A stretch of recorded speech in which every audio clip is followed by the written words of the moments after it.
Indian team മൊത്തത്തിൽ മാറുകയാണ്. പുതിയ കോച്ച് എത്തിയിരിക്കുകയാണ്. അതുപോലെ ഇന്ത്യക്ക് പുതിയൊരു ക്യാപ്റ്റന് വരുന്നുണ്ട്.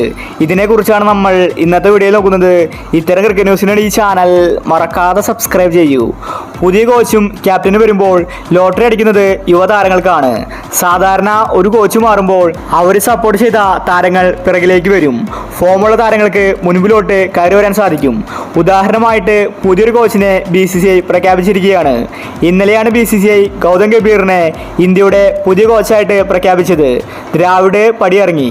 ഗംഭീർ കോച്ചായിട്ട് വരുമ്പോൾ ലോട്ടറി അടിക്കുന്നത് ഋഷഭ് പന്തിനല്ല, സഞ്ജുവിനാണ്.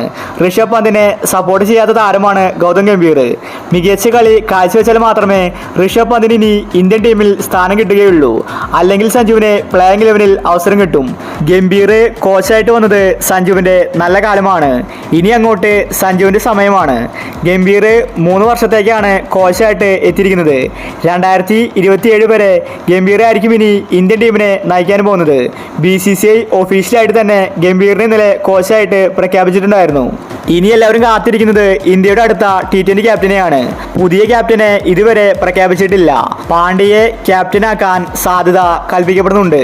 പക്ഷേ പാണ്ഡ്യയ്ക്ക് ഇടയ്ക്കിടയ്ക്ക് പരിക്ക് പറ്റുന്നുണ്ട്. അതുകൊണ്ട് പുതിയൊരു താരത്തെ T20 ക്യാപ്റ്റനാക്കാനാണ് BCCIയുടെ പദ്ധതി. സാധ്യതാ ലിസ്റ്റിൽ സഞ്ജുവുമുണ്ട്. ശുഭ്മാൻ ഗില്ല്, സഞ്ജു, സൂര്യകുമാർ ഇവരാണ് BCCIയുടെ സാധ്യത ലിസ്റ്റിലുള്ളത്. സൂര്യകുമാർ നേരത്തെ തന്നെ T20 ക്യാപ്റ്റൻ ആയിട്ടുണ്ട്.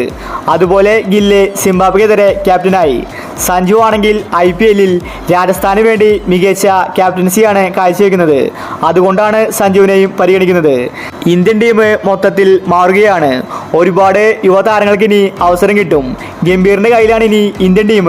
ദ്രാവിഡ് പടിയിറങ്ങിയപ്പോൾ സഞ്ജുവിന് നല്ല കാലമാണ്. അപ്പോൾ ഇത്തരം ക്രിക്കറ്റ് ന്യൂസിന് വേണ്ടി ഈ ചാനൽ മറക്കാതെ സബ്സ്ക്രൈബ് ചെയ്യൂ.